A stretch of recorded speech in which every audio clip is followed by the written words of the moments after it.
Hello बच्चों, स्वागत है आपका इस वीडियो में। मेरा नाम है विशाल तिवारी और आज हम बात करने जा रहे हैं मोशन इन अ प्लेन के लेक्चर नंबर 12 की। इससे पिछले वाले वीडियो में हमने देखा था कि एंगुलर वेलोसिटी क्या चीज़ होती है, एंगुलर वेलोसिटी और लीनियर वेलोसिटी के बीच में क्या रिलेशन होता है, और अगर कोई फंक्शन दे दिया जाए थीटा का, एंगल का अगर कोई फंक्शन दे दिया जाए तो वहाँ से हम लोग एवरेज एंगुलर वेलोसिटी और इंस्टेंटेनियस एंगुलर वेलोसिटी कैसे निकालते हैं।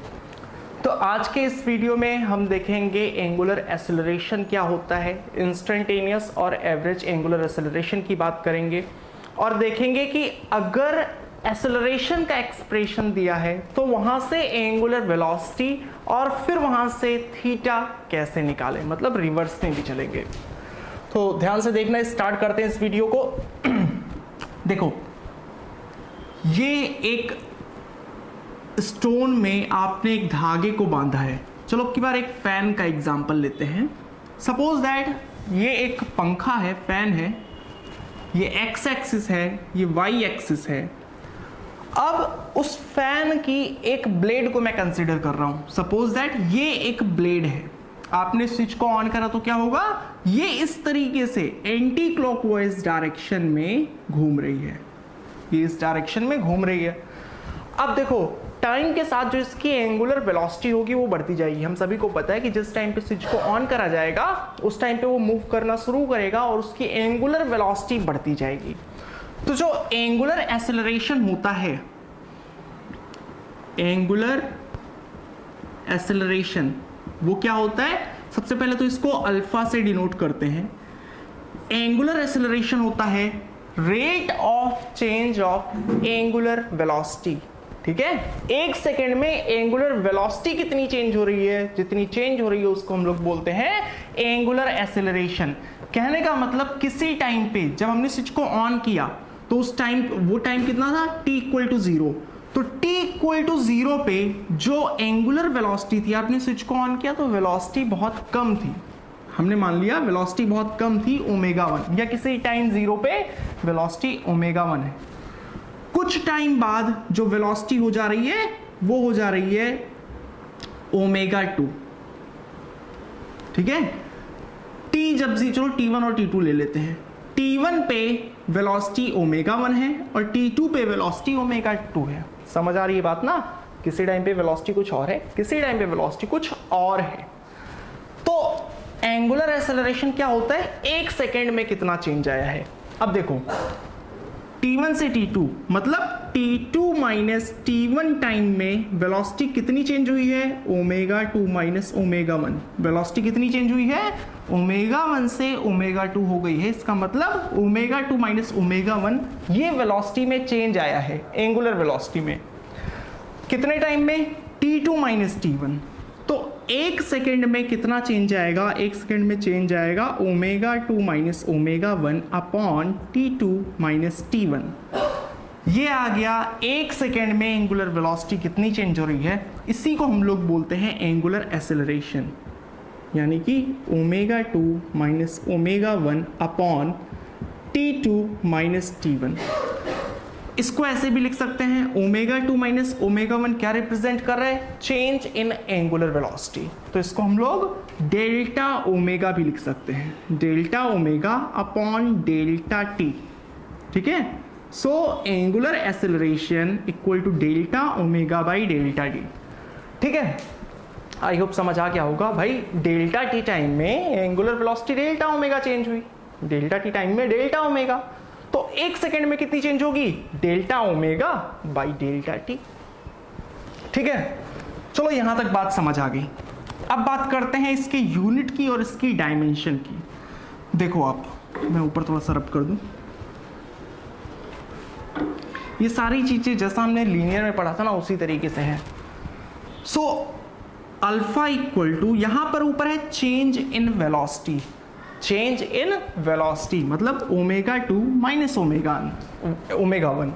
सो चेंज इन वेलोसिटी का जो यूनिट होगा वो क्या होगा, रेडियन पर सेकेंड होगा, वो रेडियन पर सेकेंड होगा। भाई इसकी यूनिट रेडियन पर सेकेंड है, इसकी यूनिट रेडियन पर सेकेंड है।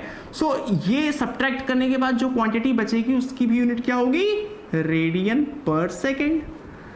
सो रेडियन पर सेकेंड और नीचे भी टाइम है भाई, मान लो आप ऐसे समझो 5 सेकेंड में से 1 सेकेंड गया तो कितना बचा, 4 सेकेंड बचा है ना, वो भी सेकेंड ही होगा। सो नीचे एक और सेकेंड है, इसीलिए यहां पर क्या लग जाएगा, सेकेंड स्क्वायर। इसकी यूनिट होती है रेडियन पर सेकेंड स्क्वायर। चलो डायमेंशन की बात करते हैं। डायमेंशन इसका क्या होगा, रेडियन एंगल है, रेडियन का कोई डायमेंशन नहीं होगा। सो ऊपर वाली क्वांटिटी डायमेंशन लेस है, बट नीचे टाइम है, नीचे सेकेंड स्क्वायर है, इसका मतलब इसका डायमेंशन होगा m0 L0 t to the power -2। ठीक है, सो एंगुलर एक्सेलरेशन का डायमेंशन होगा m0 L0 t to the power -2। चलो बात करते हैं कुछ एग्जाम्पल्स की। पहले एक इजी सा लेते हैं, फिर थोड़ी डिफिकल्ट की ओर बढ़ेंगे। स्विच को हमने ऑन करा था, स्विच को हमने ऑन करा था।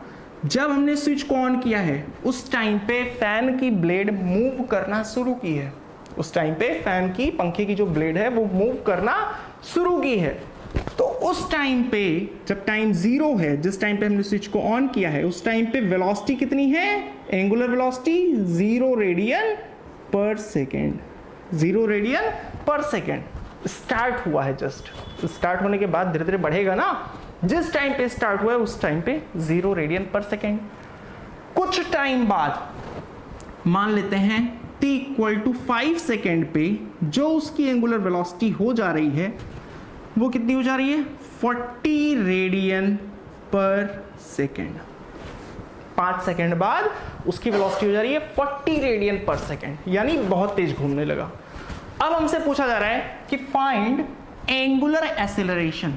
यहां पर भी आप एक चीज ध्यान रखना, एंगुलर एक्सेलरेशन में भी हम बात करते हैं, पहला तो बात करते हैं एवरेज का, शॉर्ट में लिख रहा हूं मैं। दूसरी बात होती है इंस्टेंटेनियस की, इंस्टेंटेनियस की, एवरेज एंगुलर एक्सेलरेशन और इंस्टेंटेनियस एंगुलर एक्सेलरेशन। अभी एवरेज क्या होता है हम सभी को पता है। एवरेज क्या होता है, जब कभी भी आपसे टाइम पीरियड के बारे में बात किया जाए, जैसे हमने एवरेज एंगुलर वेलोसिटी देखा था, वहां पर क्या था कि 0 से लेकर 10 सेकेंड या 0 से लेकर 5 सेकेंड के बीच की वेलोसिटी बताओ, ठीक है, उतने बीच में एंगुलर वेलोसिटी कितनी थी। तो इसी तरीके से यहां पर आप देखो t = 0 पे वेलोसिटी दी गई है, t = 5 पे वेलोसिटी दी गई है, तो बोला जा रहा है कि भाई 5 सेकेंड में इतना बढ़ गया, और एक्सेलरेशन बताओ, मतलब 1 सेकेंड में कितना बढ़ रहा होगा। तो यहां पे हमें समझना है कि यहां पर एवरेज की बात करी जा रही है। हम लोग फॉर्मूला क्या लगाएंगे, angular acceleration = change in velocity delta omega by delta T. Alpha = delta omega मतलब change in angular velocity, ω2 minus ω1 t2 minus t1। So ω2 मतलब बाद वाली वेलोसिटी कितनी है, मैं मेंशन कर दे रहा हूं, t1 ω1 और t2 ω2। सो ω2 माइनस ω1 40 माइनस 0 अपॉन 5 माइनस 0, ये कितना आ गया 40/5 यानी कि 8 रेडियन पर सेकेंड स्क्वायर। इसको डे टू डे लाइफ की भाषा में समझना, 5 सेकेंड में उसकी वेलोसिटी कितनी हो गई है, 40 हो गई है। 5 सेकेंड में उसकी वेलोसिटी 40 रेडियन पर सेकेंड हो गई है। तो ऑन एन एवरेज 1 सेकेंड में कितना बढ़ रहा होगा, 1 सेकेंड में ऑन एन एवरेज 8 बढ़ रहा होगा ना। मैं आपसे बोलूं कि आप 40 टॉफी खा जाते हो 5 दिन में, तो ऑन एन एवरेज एक दिन में कितना खा रहे होगे, एवरेज आप 8 खा रहे हो। बट ये तो जरूरी नहीं ना कि आप हर दिन वाकई में 8 खा रहे हो सकता है किसी दिन आप 10 खा रहे हो सकता है किसी दिन आप 4 ही खा रहे हो। तो ये जो हमने निकाला ये है एवरेज। अब इंस्टेंटेनियस को भी यहां पर समझ लेते हैं। अगर हमसे बात किया गया होता, अगर हमसे क्वेश्चन पूछा गया होता कि find acceleration at t = 4 second, t = 4 second, जब 4 सेकेंड हुआ है उसी टाइम का एक्सेलरेशन बताओ। मुझे ये 0 से 5 के बीच का एक्सेलरेशन नहीं निकालना, जैसे चौथा सेकेंड लगा है मुझे तो उसी टाइम का एक्सेलरेशन चाहिए, ठीक है। तो आप देखना पंखे की ब्लेड मूव करना शुरू करिए, 1 2 3 और चौथा सेकंड जैसे लगा उसकी वेलोसिटी बढ़ती जा रही है। आपने स्विच को ऑन करा है, उसकी वेलोसिटी बढ़ती जा रही है। तो जैसे चौथा सेकंड लगा, सपोज दैट एग्जांपल के लिए मान लेते हैं कि जैसे चौथा सेकंड लगा है, ब्लेड कहां पर है, ब्लेड यहां पर है, और चौथे सेकंड पे उसका एक्सेलरेशन जितना है, मान लो यहां कोई मीटर है जो एक्सेलरेशन बता रहा है किसी पर्टिकुलर टाइम पे। सो चौथा सेकंड जैसे लगा, आपने इसको देख के एक्सेलरेशन बताया, तो बताने में आपको कितना टाइम लगा, आपको टाइम लगा dt, और उतने टाइम में वेलोसिटी थोड़ी सी और बढ़ गई। कितनी बढ़ गई, d ओमेगा और बढ़ गई। ऐसे समझो, आप बाइक चला रहे हो, 0 से लेके 100 तक जा रहे हो, 0 से लेके 100 तक कॉन्टिन्यूसली उसकी स्पीड बढ़ती जा रही है। अब चौथे सेकंड पे आप अगर वेलोसिटी बताओगे, चौथे सेकंड पे मान लो उसकी रफ्तार 40 है, तो बताने में वो 40 से 41 हो जाएगा ना, थोड़ा सा चेंज आ जाएगा। तो वही चीज है, पंखे की ब्लेड की रफ्तार कॉन्टिन्यूसली बढ़ती जा रही है काफी तेजी के साथ। चौथे सेकंड पे एक्सेलरेशन पूछा गया, तो जैसे ही चौथा सेकंड लगा, आपने इसे देख के जैसे बोला, बोलने में आपको dt टाइम लगा, बहुत छोटा सा टाइम लगा, और उस dt टाइम में एंगुलर वेलोसिटी थोड़ी सी और बढ़ गई। कितनी बढ़ गई, d ओमेगा बढ़ गई। ठीक है, यहां तक बात समझ आ गई। अब अगर हम लोग सिर्फ इतने का, मतलब सिर्फ dt टाइम का एक्सेलरेशन निकालें, तो कैसे निकालेंगे भाई, dt में d ओमेगा बढ़ गया है, dt में d ओमेगा बढ़ गया है, तो एक सेकेंड में कितना बढ़ेगा, d ओमेगा बाई dt। या आप ऐसे समझो, हमने delta omega by delta T पढ़ा था, ठीक है। सो इस केस में डेल्टा ओमेगा की जगह पे जो चेंज इन वेलोसिटी है वो d ओमेगा है। d सिर्फ ये रिप्रेजेंट कर रहा है कि चेंज बहुत छोटा है, बहुत कम टाइम में आपने बताया है, तो उसमें जो चेंज आया है एंगुलर वेलोसिटी में वो बहुत छोटा है, ठीक है। सो इस केस में जो अल्फा आएगा, जो एंगुलर वेलोसिटी आएगी वो क्या आएगी, d ओमेगा बाई dt। ये क्या हो जाएगा, ये हो जाएगा इंस्टेंटेनियस एंगुलर एक्सेलरेशन। अब एक चीज और याद रखना, कई जगह पे जो इंस्टेंटेनियस का आपको फॉर्मूला मिलेगा वो कुछ इस तरीके से मिलेगा, limit delta T tends to 0 delta omega by delta T. ठीक है, डरने की कोई जरूरत नहीं है, ये दोनों चीजें सेम ही है। बेसिकली यहां पर करा क्या जा रहा है, यहां पर delta omega by delta T as it is लिखा गया, साथ में यहां पर आपको बता दिया जा रहा है कि limit delta T tends to 0। कहने का मतलब क्या है, डेल्टा टी बहुत बहुत बहुत छोटा है, ठीक है। तो ये और ये दोनों सेम ही चीजें हैं, ठीक है। तो इसे देख के कोई डरने की जरूरत नहीं है। समझ आ गया हो तो वीडियो को लाइक कर देना। चलो एक एग्जांपल से हम लोग एवरेज और इंस्टेंटेनियस एक्सेलरेशन निकालना सीखते हैं। सपोज दैट एंगुलर वेलोसिटी का एक फंक्शन दिया हुआ है t के टर्म्स में, एंगुलर वेलोसिटी का एक फंक्शन दिया हुआ है t के टर्म्स में, और वो फंक्शन है t square minus 2t plus 3, और साथ में ये भी लिखा हुआ है कि t किस में है, t है हमारा सेकेंड में, और ओमेगा है रेडियन पर सेकेंड। तो यूनिट सही होनी बहुत जरूरी है। यहां पर दो चीजें आपसे पूछी जा रही हैं कि पहला तो है एवरेज के बारे में, find acceleration between t equal to 0 to t equal to 5 second. ध्यान से देखना, पूछा आपको डायरेक्टली एवरेज या इंस्टेंटेनियस लिख के नहीं देगा, आपको ये देगा कि इसमें टाइम, इतने से इतने टाइम के बीच में एक्सेलरेशन बताओ।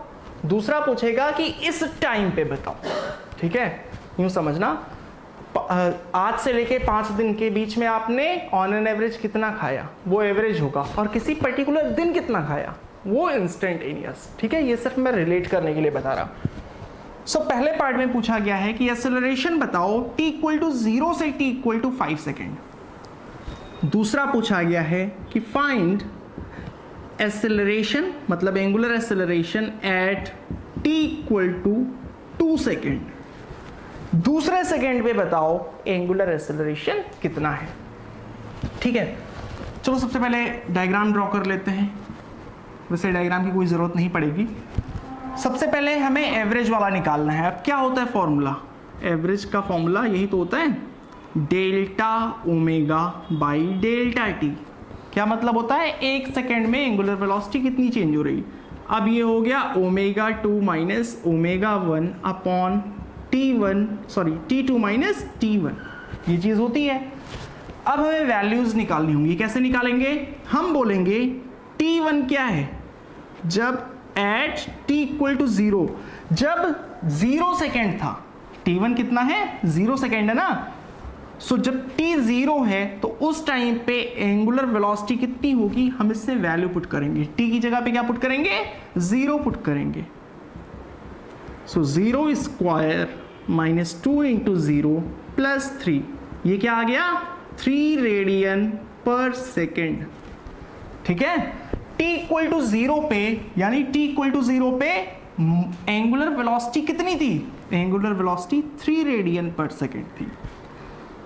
Eight t equal to 5 second पे, t इक्वल टू 5 सेकेंड पे एंगुलर वेलोसिटी कितनी हो जाएगी, 5 स्क्वायर, इसमें अब की बार 5 पुट करेंगे। सो 5 square minus 2 into 5 plus 3, 25 minus 10 15 plus 3, यानी कि 18 radian per second, 18 radian per second. अब हमारे पास सारी चीजें हैं। t इक्वल टू 0 पे एंगुलर वेलोसिटी 3 थी और t इक्वल टू 5 पे एंगुलर वेलोसिटी 18 हो गई। अब हम लोग वैल्यूज को इसमें पुट कर देंगे। सो अल्फा कितना आ जाएगा, अल्फा हमारा आ जाएगा ओमेगा 2 माइनस ओमेगा 1, यानी कि 18 minus 3 upon T2 minus T1, T2 minus T1 यानी कि 5 माइनस 0। ऊपर आ जाएगा 15, नीचे आ जाएगा 5, यानी कि 3 रेडियन पर सेकेंड स्क्वायर। इससे ज़्यादा कॉम्प्लिकेट मत करना, आप यूँ सीधे से समझ लेना कि 5 सेकेंड में अगर वेलोसिटी 15 बढ़ गई है, 5 सेकेंड में अगर एंगुलर वेलोसिटी 15 बढ़ गई है तो 1 सेकेंड में ऑन एन एवरेज कितना बढ़ रहा होगा, 3 बढ़ रहा होगा ना, 3 रेडियन पर सेकेंड। तो यही वो चीज़ है। अब चलो सेकेंड क्वेश्चन की बात करते हैं कि find angular acceleration at t equal to 2 second. Find angular acceleration at t equal to 2 second. अब मैंने आपको एक्सप्लेन किया था, एक बार फिर से एक्सप्लेन कर दे रहा हूं। पहला सेकेंड लगा, दूसरा सेकेंड लगा, दूसरा सेकेंड लगने के बाद जैसे ही आपने बताया कि एंगुलर एक्सेलरेशन कितना है, बताते बताते आपको टाइम कितना लग गया, dt लग गया, और उतने टाइम में वेलोसिटी थोड़ी सी और बढ़ गई, उतने टाइम में वेलोसिटी थोड़ी सी और बढ़ गई। तो यहां का जो एक्सेलरेशन होगा वो क्या होगा, वो होगा D omega by D T, D omega by D T. और ये क्या होगा, ये होगा इंस्टेंटेनियस एक्सेलरेशन। ये particular t equal to 2 second पे पूछा जा रहा है, उसी इंस्टेंट पे पूछा जा रहा है। ठीक है, सो ओमेगा की वैल्यू को लाके पुट करेंगे। Alpha instantaneous equal to D by D T, omega की वैल्यू कितनी होगी, T square minus 2t plus 3। Differentiate करेंगे तो क्या आएगा, टी स्क्वायर का डिफरेंशिएशन होगा 2t का डिफरेंशिएशन 2 हो जाएगा, 3 का डिफरेंशिएशन 0 हो जाएगा। Alpha instantaneous equal to 2t minus 2। अब क्या करना है, जिस टाइम पे भी हम एक्सेलरेशन निकालना चाहते हैं आप उस टाइम की वैल्यू पुट कर दोगे। हमें निकालना है at t equal to 2 second पे, तो क्या करेंगे, at t equal to 2 second alpha की वैल्यू कितनी आ जाएगी, 2 इंटू 2 माइनस 2, यानी कि 2 रेडियन पर सेकेंड स्क्वायर। ठीक है, यहां से हमें वैल्यू मिल गई 2 रेडियन पर सेकेंड स्क्वायर। अगर आपसे पूछा जाए कि बताओ find angular acceleration at t equal to 8 second, 8वें सेकेंड पर एक्सेलरेशन पूछा जाएगा तो क्या करेंगे, t की जगह पे 8 पुट कर देंगे और आंसर हमारा आ जाएगा 14 radian per second square. So I hope कि समझ आ गया होगा आपको। एक चीज और, अगर आपको ओमेगा की जगह पे थीटा दिया गया हो, जैसे एग्जांपल के तौर पे theta equal to 4t cube minus 2t square plus 5t minus 10। अगर आपको थीटा दिया गया हो और आपसे पूछ ले कि चाहे आपसे एवरेज एक्सेलरेशन पूछ ले किसी टाइम पीरियड के बीच में, चाहे आपसे इंस्टेंटेनियस एक्सेलरेशन पूछ ले, इंस्टेंटेनियस एंगुलर एक्सेलरेशन, हमको पता है कि अगर ओमेगा का एक्सप्रेशन दिया जाएगा तो किस तरीके से करना है, ये हमको आता है। थीटा से ओमेगा कैसे निकालेंगे, इसके लिए मैंने पुराने वीडियो में बताया था ना, ओमेगा इक्वल टू क्या होता है, omega equal to D theta by D T होता है।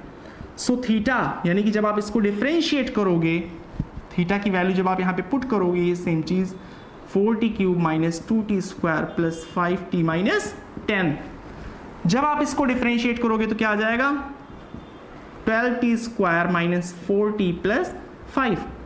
अब आपको ओमेगा मिल गया है, ओमेगा मिल गया है तो यहां से हम लोग एवरेज एंगुलर एक्सेलरेशन भी निकाल सकते हैं और इंस्टेंटेनियस भी निकाल सकते हैं।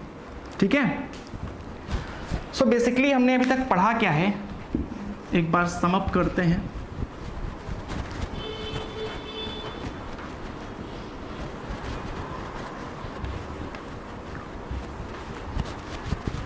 देखो, थीटा ओमेगा अल्फा, हमने पढ़ रखा है कि अगर थीटा का फंक्शन दिया गया हो तो उसे डिफरेंशिएट करके ओमेगा निकाल लेंगे, ओमेगा का फंक्शन अगर टाइम में दिया गया हो तो वहां से अल्फा निकाल लेंगे। अभी देखा था ना, ओमेगा का फंक्शन दिया गया था तो वहां से एवरेज और इंस्टेंटेनियस हम कैसे निकालते हैं, ये हमने देखा है। पुराने वीडियो में हमने देखा था कि अगर थीटा का फंक्शन दिया गया है तो वहां से ओमेगा का एवरेज या ओमेगा इंस्टेंटेनियस कैसे निकालते हैं। इतनी चीजें क्लियर हैं। अब चलो रिवर्स की बात भी कर लेते हैं कि अगर आपको अल्फा दिया गया है तो आप ओमेगा कैसे निकालोगे, या अगर आपको ओमेगा दिया गया है तो आप थीटा कैसे निकालोगे। ठीक है, ये चीजें भी हमको आनी चाहिए। अगर ये भी आ गया, एक चीज तो हमें समझ आती है कि अगर ओमेगा से अल्फा निकालने के लिए, ओमेगा से अल्फा निकालने के लिए डिफरेंशिएशन करना पड़ता है, तो अल्फा से ओमेगा निकालने के लिए क्या करना पड़ेगा, इंटीग्रेशन। ठीक है, देखो डिफरेंशिएशन और इंटीग्रेशन एक दूसरे के अपोजिट होते हैं। ए से अगर आप बी जा रहे हो डिफरेंशिएट करके, तो वापस आने के लिए आपको इंटीग्रेट करना पड़ेगा। सो ओमेगा का डिफरेंशिएशन करके हमने अल्फा निकाला था, तो अल्फा को इंटीग्रेट करके क्या निकालेंगे, ओमेगा निकालेंगे। चलो एग्जैक्टली यहां पे समझते हैं। सपोज दैट क्वेश्चन है, अल्फा दिया हुआ है, alpha equal to 2t minus 3, ये चीज दिया हुआ है। साथ में ये भी दिया हुआ है कि टाइम सेकंड में है और अल्फा रेडियन पर सेकंड स्क्वायर में है, टाइम सेकंड में और अल्फा रेडियन पर सेकंड स्क्वायर में है। एक चीज यहां पे और आपको जरूरत पड़ेगी, बोल दिया जा रहा है कि एट t इक्वल टू 0 पे, t इक्वल टू 0 पे जो एंगुलर वेलोसिटी है वो कितनी है, suppose that 25 radian per second. t equal to 0 पे 25 रेडियन पर सेकेंड है। एंगुलर एक्सेलरेशन तो दे दिया गया है, बट हमको और वेलोसिटीज नहीं पता। एंगुलर एक्सेलरेशन दिया है और किसी पर्टिकुलर टाइम का ओमेगा दिया है, एंगुलर वेलोसिटी। अब आपसे पूछ लिया गया कि find angular velocity at t equal to, find angular velocity at t equal to 4 second, t equal to 4 second. कैसे निकालेंगे, देखो क्या होता है, alpha equal to D omega by D T, ये हम सभी को पता है, alpha instantaneous equal to D omega by D T. अब क्या करेंगे, डी टी को इधर लेके आएंगे, यानी कि alpha d t equal to D omega, इसको पलट के लिख लो, क्या हो जाएगा, d omega equal to alpha d t. यहां तक कोई दिक्कत, angular acceleration equal to D omega by D T, d t को इधर लेके आए, alpha d t equal to D omega, फिर हमने पलट के लिख लिया। अब क्या करेंगे, इंटीग्रेट करेंगे प्रॉपर लिमिट्स के साथ, integrate both sides with proper limits,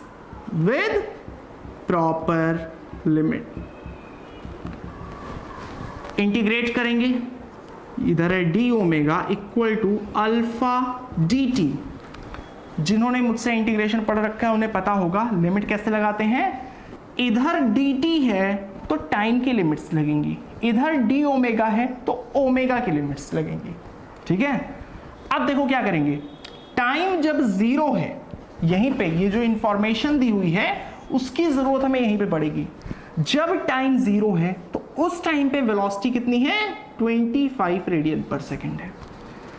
जब टाइम 4 सेकेंड है, वैसे आप 4 मत पुट करो, आप किसी भी टाइम के लिए निकाल लो। जैसे मैंने लिख लिया कि जब टाइम t है तो उस टाइम पे वेलोसिटी कितनी है, ओमेगा है। क्योंकि अगर हमें ओमेगा का फंक्शन ही मिल जाए तो आप सिर्फ टाइम पुट करो और जो भी टाइम पुट करोगे वहां की हमें वेलोसिटी मिल जाएगी। समझ आ रही बात ना। अगर आपने ओमेगा का फंक्शन निकाल लिया टी के टर्म्स में तो जो भी टाइम पे आपको एंगुलर वेलोसिटी चाहिए आप टी की वही वैल्यू पुट करोगे और आपको ओमेगा मिल जाएगा। सो चलो अब इसको सॉल्व करते हैं। इधर क्या होगा, डी ओमेगा का इंटीग्रेशन हो जाएगा, ओमेगा हमने ब्रैकेट में पुट किया, नीचे आ गया 25, ऊपर आ गया omega equal to alpha. Alpha कहां से पुट करेंगे, यहां से लाके अल्फा पुट करेंगे। अल्फा क्या है, 2t - 3 dt 0 से t। यहां पर क्या आ जाएगा, upper limit minus lower limit करते हैं। तो पहले अपर लिमिट पुट करेंगे तो ओमेगा -25, ये चीज आ गई। इसका इंटीग्रेशन करो तो इंटीग्रेशन कैसे होगा, 2 कांस्टेंट है ये तो 2 ही रहेगा, t⁻1 का हो जाएगा t⁻2/2 माइनस 3 का हो जाएगा 3t। अभी जिनको यहां प्रॉब्लम आ रही है ना, समझ लेना उनको इंटीग्रेशन में दिक्कत है, ठीक है। ये चीजें हमने पहले पढ़ रखा है इसीलिए मैं इतना डिटेल में नहीं बता रहा। सो इसको कर देंगे एक ब्रैकेट में बंद, 2 कैंसिल आउट हो जाएगा, 2 कैंसिल आउट हो जाएगा। लोअर लिमिट है 0, अपर लिमिट है t। So omega -25 equal to t² - 3t। Upper limit put करेंगे तो ये आ गया और जब लोअर लिमिट पुट करेंगे तो ये भी 0 और ये भी 0। ओवरऑल आ गया omega -25 equal to t² - 3t। अब -25 को आप उधर लेके जाओगे तो क्या आएगा, omega equal to t² - 3t plus 25, ठीक है। ये हमें मिल गया ओमेगा का फंक्शन। ओमेगा से अल्फा कैसे निकाले थे, डिफरेंशिएट करके निकाले थे। और अल्फा अगर दिया है वहां से ओमेगा कैसे निकालते हैं, इंटीग्रेट करके निकालते हैं।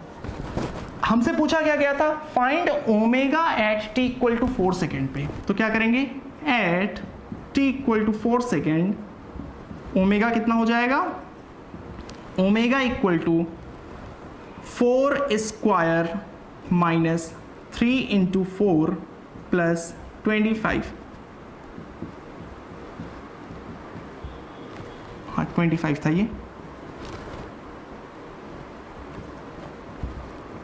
ये आ जाएगा 29 रेडियन पर सेकेंड, ठीक है। चलो ये बात समझ आ गई। अब एक चीज और देखते हैं, जैसे मैंने बोला था कि थीटा होता है ओमेगा अल्फा। थीटा से ओमेगा निकालने के लिए डिफरेंशिएशन करना पड़ता है, ओमेगा से अल्फा निकालने के लिए डिफरेंशिएशन करना पड़ता है, अल्फा से ओमेगा निकालने के लिए इंटीग्रेशन करना पड़ता है, और ओमेगा से अगर थीटा निकालना हो तो भी हमें क्या करना पड़ेगा, इंटीग्रेशन करना पड़ेगा। उसको भी मैं आपको समझा देता हूं, उसको मैं पूरा सॉल्व नहीं करूंगा, सिर्फ आपको हिंट दे दूंगा, आप कोशिश करना। जैसे यही क्वेश्चन है, हमने ओमेगा का एक्सप्रेशन निकाल लिया। अब अगर आपसे पूछा जाए कि बताओ 10 सेकेंड में एंगुलर डिस्प्लेसमेंट कितना होगा, या 10 सेकेंड पे बॉडी कितना एंगल बना रही होगी, 10 सेकेंड पे कितना एंगल बना रही होगी, तो उसके लिए हमें ज़रूरत क्या पड़ेगी, हमें थीटा के फंक्शन की ज़रूरत पड़ेगी ना, कि थीटा इक्वल टू टी के फॉर्म में कोई फंक्शन हो, और अगर हम t इक्वल टू 10 पुट कर दे तो वहाँ से हमें थीटा की वैल्यू पता चल जाए। हमारे पास अल्फा था, हमने ओमेगा निकाल लिया। अब ओमेगा कितना निकला है, omega equal to t² minus 3t plus 25, ये चीज़ मिल गया है। एक इंफॉर्मेशन की जरूरत हमें और पड़ेगी लिमिट लगाने के लिए। सपोज दैट वो इंफॉर्मेशन है कि एट t = 0 पे जो थीटा है वो थीटा है π/2 रेडियन। एट t = 0 पे थीटा कितना है, π/2 रेडियन है। थीटा इक्वल टू 0 यानी इनिशियल पोजीशन कितना है, π/2, 90 डिग्री पे वो ऑलरेडी है। ये इंफॉर्मेशन हमें पता होनी चाहिए। अब इसके आगे कैसे सॉल्व करेंगे, देखो आप, omega instantaneous angular acceleration velocity कितनी होती है, इंस्टेंटेनियस एंगुलर वेलोसिटी होती है D theta by D T. इसको इधर ले जाएंगे तो ओमेगा डी टी हो जाएगा, मैं इधर लिख रहा हूं omega d t equal to D theta. फिर क्या करेंगे, इंटीग्रेट करेंगे प्रॉपर लिमिट के साथ, integrate both sides with proper limits. So integration करेंगे, इधर आ जाएगा d theta equal to omega d t. इधर डी टी है तो टाइम की लिमिट्स को पुट करेंगे, इधर डी थीटा है तो थीटा की लिमिट्स को पुट करेंगे। सो कंडीशन दी हुई है कि जब t जीरो है, जब t जीरो है तो उस टाइम पे एंगल कितना बन रहा, पाई बाई 2 बन रहा। और जब टाइम t है, जब टाइम t है कोई भी टाइम पे, तो उस टाइम पे एंगल कितना है, थीटा है। अब हम लोग क्या करेंगे, इसको इंटीग्रेट कर लेंगे, सिंपली ओमेगा की वैल्यू को लाके यहाँ पे पुट कर देंगे। मैं थोड़ा जल्दी कर रहा हूँ, डी थीटा का इंटीग्रेशन हो जाएगा थीटा पाई बाई 2 से theta equal to 0 to t, omega की वैल्यू है t square minus 3t plus 25। यहां पर आ जाएगा upper limit minus lower limit, यानी कि theta minus pi by 2 equal to, इसका इंटीग्रेशन कितना हो जाएगा, t cube by 3 minus 3t square by 2 plus 25t 0 to t। So theta minus pi by 2 equal to t cube by 3 minus 3 by 2 T square plus 25t। Minus pi by 2 इधर जाएगा तो plus में हो जाएगा, यानी कि theta की value कितनी आ गई, T cube by 3 minus 3 by 2 T square plus 25t plus pi by 2। ठीक है, ये आ गई है वैल्यू थीटा की। अब अगर हमसे पूछ लिया जाए कि बताओ t इक्वल टू 10 पे कितना एंगुलर डिस्प्लेसमेंट है या उसकी एंगुलर पोजीशन कितनी है, तो हम लोग क्या करेंगे, t की वैल्यू को जहां जहां t है वहां पे हम लोग 10 सेकेंड पुट कर देंगे और वहां से जो थीटा की वैल्यू मिलेगी वो उसके पोजीशन को बता देगी कि कितना एंगल बना रही है। सो आई होप कि अब हमें क्लियर हो गया है कि थीटा दिया हो तो वहां से हम लोग ओमेगा निकाल सकते हैं, अल्फा निकाल सकते हैं। अगर अल्फा दिया हो तो ओमेगा निकाल सकते हैं और थीटा निकाल सकते हैं। अगर ओमेगा दिया है तो थीटा भी निकाल सकते हैं और अल्फा भी निकाल सकते हैं। ठीक है, आज के इस वीडियो में इतना ही। अगले वीडियो में हम बात करेंगे इक्वेशंस ऑफ मोशन की। ठीक है, जैसे लीनियर मोशन में होता है v equal two plus AT, s equal two plus half AT square, तीनों जो इक्वेशंस हैं उसी तरीके से यहाँ पर भी इक्वेशंस को डिराइव करेंगे और साथ में ये भी देखेंगे कि कहाँ पर आपको इक्वेशंस की हेल्प से क्वेश्चन सॉल्व करना है, कहाँ पर इक्वेशन की मदद से क्वेश्चन सॉल्व हो जाएगा और जहाँ पे नहीं होगा वहाँ पे आपको इन मेथड्स का यूज करना पड़ेगा।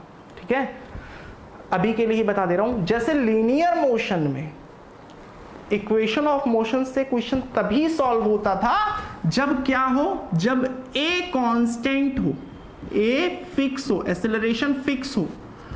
तो ठीक उसी तरीके से यहां जो इक्वेशंस ऑफ मोशन आएंगे वहां वो भी सिर्फ तभी काम करेगा जब अल्फा क्या हो, कांस्टेंट हो, अल्फा फिक्स हो। यानी कि अगर अल्फा t का फंक्शन है तो यहां पे आप नहीं लगा सकते। अगर अल्फा दिया है 2 रेडियन पर सेकेंड स्क्वायर, 2 क्या हो गया, ये फिक्स है, अल्फा की वैल्यू चेंज नहीं हो रही है, 2 फिक्स है। तो ऐसे केस में आप इक्वेशंस ऑफ मोशन लगा सकते हो। डिटेल में बात अगले वीडियो में करेंगे। अगर वीडियो पसंद आया हो तो वीडियो को लाइक कर देना, कोई सजेशन हो, कोई डाउट्स हो तो कमेंट करके जरूर बताना, अपने दोस्तों के साथ शेयर कर देना और मिलेंगे आपसे अगले वीडियो में। तब तक के लिए बाय बाय।